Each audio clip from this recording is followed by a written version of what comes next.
In general, I find a strain when cracked from seed, and like I say, we've identified the favorable phenotypes and we're now putting that strain into production, which typically involves growing it out as a mother plant and making cuttings. Every 4 months we might change out the mother plant, but essentially we're just going to make cuttings of cuttings. While this leads to really stable crop production, there's a limit to it. In general, I find it's about 2 years. After 2 years of stable crop production, we will usually start to see the strain weaken. Sometimes yields just simply go down, and then worse than that, it starts to become a disease and pest magnet. We can literally have strains that we really should abandon, unfortunately, because they are going to literally draw pests and diseases into our garden, and now we're going to have to deal with that.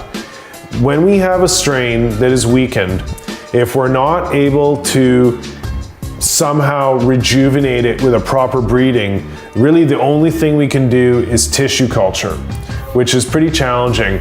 In order to save that strain, you would have to get it growing really rapidly so there wasn't any disease in its most fastest growing piece of plant material, typically called the apical meristem, and then we would take a small tiny little portion of that and grow it in a test tube. As you can see, that's not something that the average person is probably going to do. So the only way to really properly rejuvenate our strains is to regularly engage in breeding.